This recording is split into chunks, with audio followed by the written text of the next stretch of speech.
গতভাবে আমরা এই ভদ্রতা, আদব, কায়দা, বিহেভিয়ার শিখি নাই। আর এর পিছনে শুধু এক শ্রেণীর দাড়ি টুপিওয়ালা মানুষ দায়ী নয়, এই মিডিয়াগুলোও দায়ী আছে। শুধু এই কারণে আপনাদেরকে বলি যে ভাই অফিসিয়াল মিডিয়া বাদ দিয়ে অন্য মিডিয়াগুলো নিয়ে নিন। এদের কাছে আমি এত ভয় পাই, মানে দুনিয়ার বুকে আমি ইহুদিদের চেয়ে ওদেরকে বেশি ভয় পাই, সিরিয়াসলি বলতেছে। কারণ মানে আমি যে সাফার করেছি, এই সাফারিংস মানে আপনি চিন্তাই করতে পারবেন না এদের কারণে। একদিন সিরাতের একটা দার্স দিচ্ছিলাম, সেখানে আপনি ভাই বাংলা বাজারে যান, বাংলা বাজারে আছে না বাইতুল মোকাররমে বাংলা বাজারে ইসলামিক টাওয়ার, বইয়ের লাইব্রেরিগুলো আছে না, আপনি 50টা সিরাতের বই কিনেন। কয়টা? 50টা সিরাত বা রাসূলের জীবনী সাল্লাল্লাহু আলাইহি ওয়াসাল্লামের জীবনী কিনেন। কয়টা কিনবেন? এই 50টা বইয়ের মধ্যে মিনিমাম 40টা বইয়ের মধ্যে আপনি পাবেন কি পাবেন? লেখকরা লিখেছেন যে রাসূল সাল্লাল্লাহু আলাইহি ওয়াসাল্লামের উপর যখন প্রথম ওহী এসেছে তখন তিনি ঘাবড়ে গিয়েছেন। খাদিজা রাদিয়াল্লাহু আনহার কাছে গিয়ে বলেছেন, আমাকে চাদর দিয়ে আবৃত করুন, ওয়াকাদ খাশিতু আলা নাফসি, আমার ভয় লাগছে। তিনি সান্ত্বনা দিলেন, আপনার কোনো ভয় নাই, আপনি এতিমের দেখাশোনা করেন, বিধবার পাশে থাকেন, মজলুমের পাশে থাকেন, ইনশাআল্লাহ আল্লাহ আপনার কোনো ক্ষতি করবেন না। তিনি রেস্ট নিলেন। রেস্ট নিতে নিতে তার কাছে ওহী আসা কয়েকদিনের জন্য বন্ধ হয়ে গেল।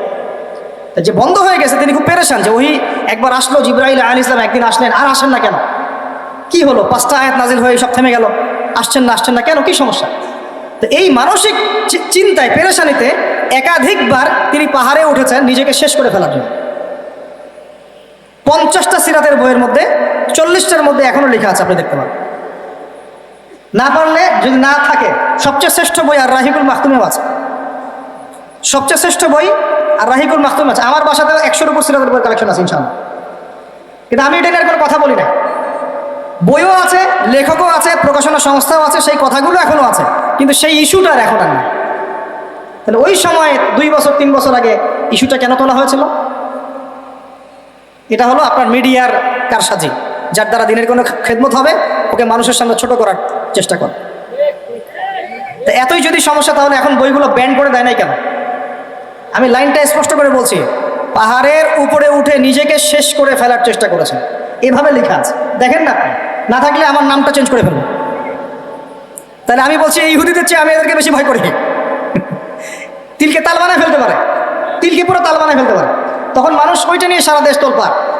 একদিন এক্সাম্পল দিচ্ছি, কোরআন হাতে নিয়ে রায়হান আছে নাকি এখানে?